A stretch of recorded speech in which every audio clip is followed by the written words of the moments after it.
Trigger point dry needling is a safe, effective technique endorsed by the American Physical Therapists Association to be used by licensed physical therapists.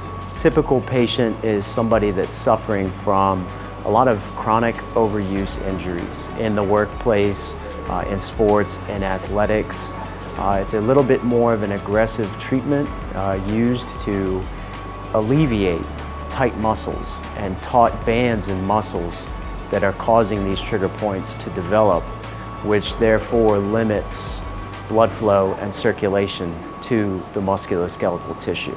So our typical patient is somebody that's suffering from a lot of chronic overuse injuries. It is not a technique meant to replace physical therapy or exercises. The typical dry needling session is about 10 to 15 minutes long.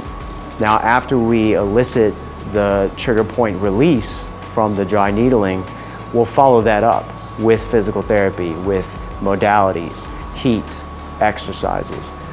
When it's used in physical therapy with exercises and corrective exercises to restore the length in the muscle tissue itself, that's when it's most effective. Trigger point dry needling can be used anywhere throughout the body, not just the neck and the spine.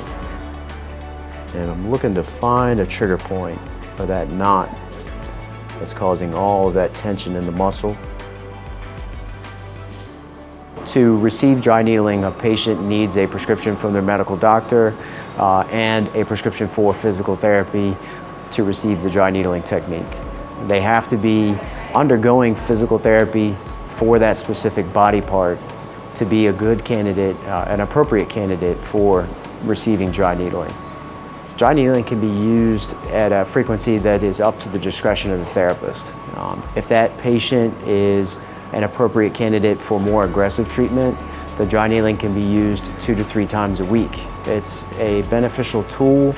It's not something we want to fully rely on. We want to use it as a modality and as a tool of physical therapy, but we also want to focus on exercises and things that can help that patient maintain that range of motion in that muscle and in that tissue.